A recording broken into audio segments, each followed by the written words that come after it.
Good morning. Once again, don't know what number this is. I gotta start numbering my episodes, but tuning into you from Caldwell this morning. Lovable Caldwell. Going on these walks is such high adventure. I remember when I was 18 or 20 or whatever it was, when I went to Europe for the first time by myself. I was transitioning over to a new major in college, German studies, and I hadn't been to Europe before, so I decided to go stay with some churches over there. Actually, the early days of the internet and websites, so I found some churches with websites in Austria and in Germany, in Bavaria actually, connected to the denomination I was in. And those are good days. Those are good days where I really made my own missions trip. It was really something. I actually went with them. I went with one of the families on a mission trip to Poland. They were going off to the Baltic Sea from Bavaria all the way up to Poland, and I participated in that missions trip with them. But it really was their missions trip, not mine. So, anyways, the pastor of the church in Bavaria near Bad Aibling, whereas there was a military base there. I almost got a job at the military base working in civilian capacity, but because I was an American citizen, it would have been easier to hire me because I had the creds, the green card, if you will, to work on the base. But that didn't materialize. I actually came home to the United States. But that was my second time, I think, visiting those families. But I have so many trains of thought. I'm sorry if I overwhelmed my walk and talks a little bit. The last few were, I thought some of those walk and talks were lost, and I may have been a little bit repetitive. My aim is not to do only one. I'm going to show you some wildlife. Little duckies in the canal. They're swimming upstream right now. And they have a mama. I don't know where their dad is. But I bet that's the mama I've been seeing. The canal is really low. You can kind of see the water level has dipped a few inches. I wonder if it's always like that.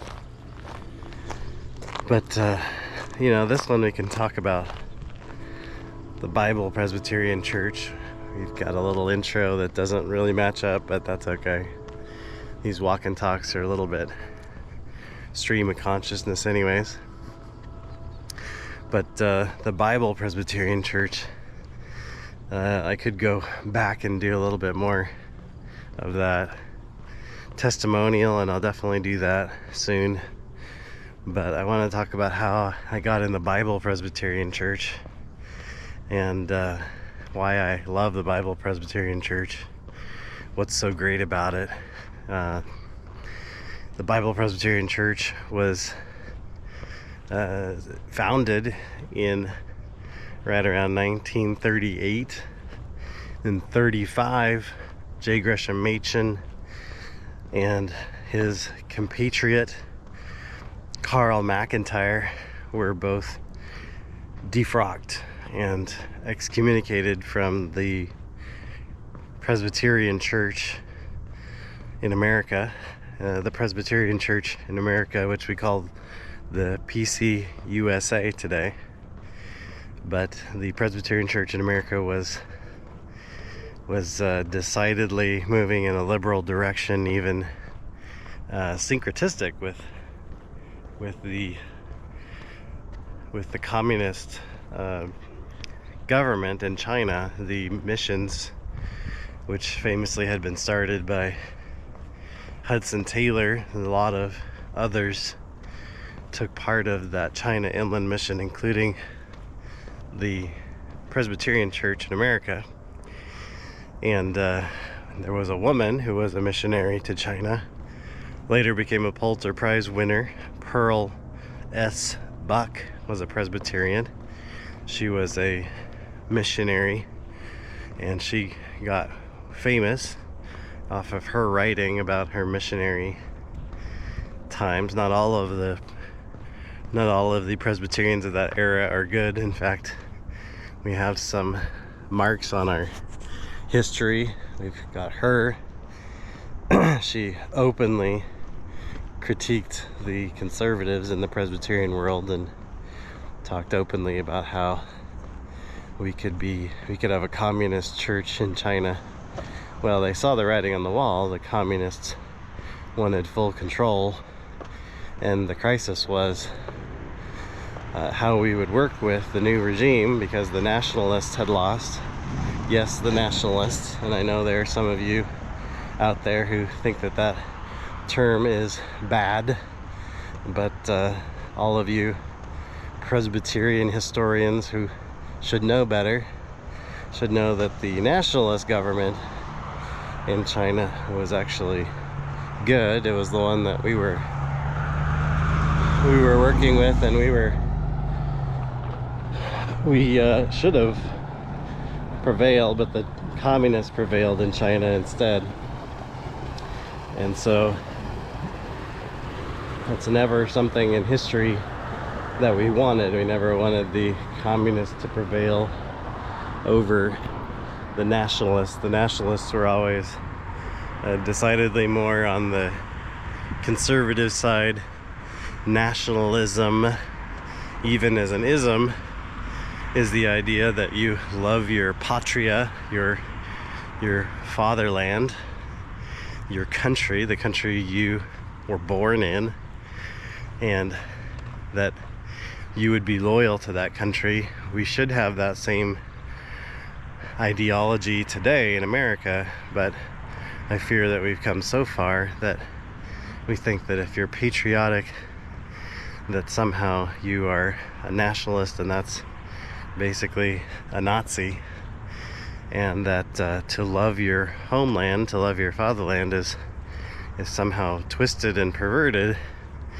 And we have no concept of treason. If a Muslim goes off and starts a fire, a wildfire. Speaking of wildfire, look at the sun. It's a dark blood red here because all of the West is burning up in wildfires. But we have so many brothers in California who should know better, know that these foreigners will start wildfires in order to cause havoc in our country. And it's well documented that this is the case.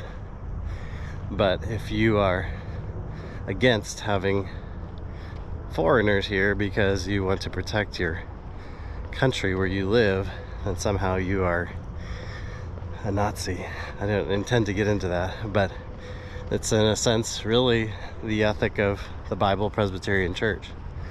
The Bible Presbyterian Church was founded with a keen sense, because a keen sense of what missions should look like. We would not give up confessional Presbyterian missions and over to the liberals like Pearl S. Buck, those who espouse communism. I don't have the quotes memorized, but in our Bible Presbyterian history we do have quotes from Pearl S. Buck deriding the conservatives who want to keep the gospel pure and want to not be syncretistic and give way to communism. And so that's what Machen was fighting, and that's why the Bible Presbyterians are the true children of Machen.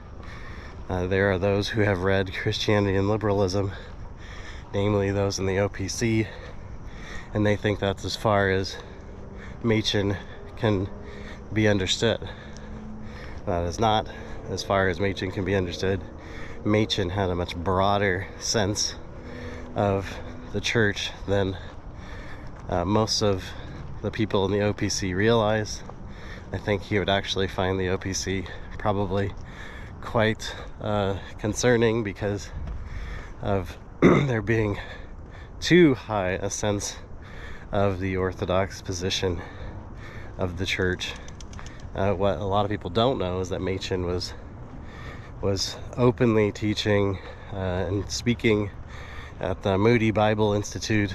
I can't think of a more un-Presbyterian way of running the church, but in recent years I've met a lot of brothers at Banner of Truth who've come to the Banner of Truth from Moody Bible Institute background, where the church is run, the mega churches really come out of the Moody Bible Institute way of thinking about the church and doing things.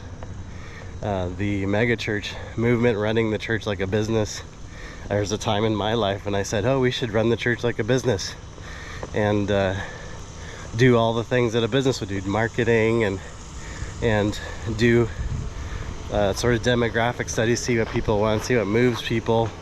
You know, a little bit of smoke and mirrors added to the gospel ain't gonna hurt no one.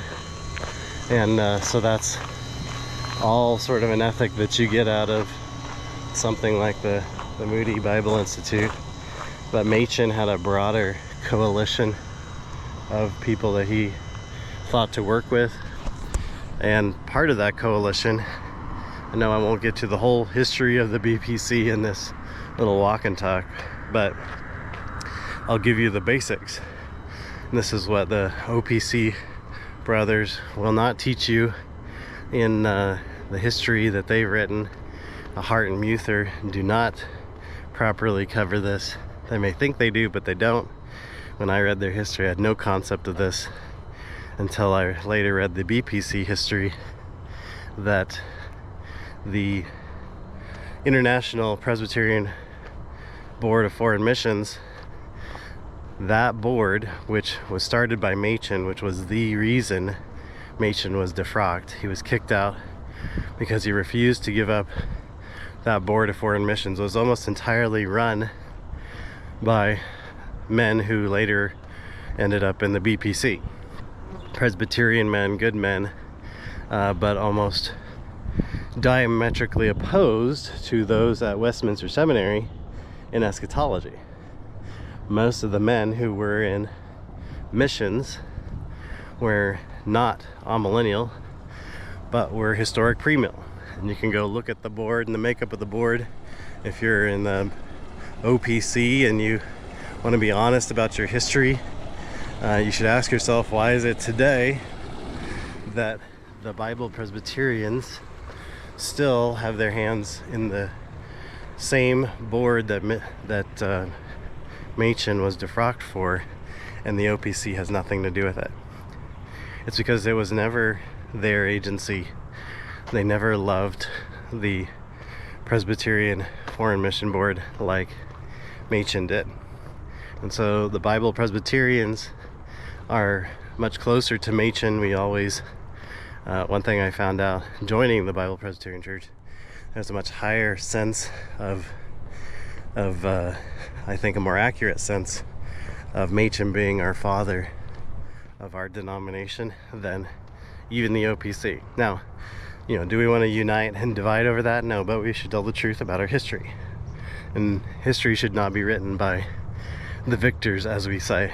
And the OPC is much larger than the BPC. The BPC once was perhaps larger. I've heard report that, you know, with all of our mission works across the globe, which there are still many in foreign countries, that the Bible Presbyterian Church was nearly 300 or 400 churches at one time. Bless you. Another video coming soon.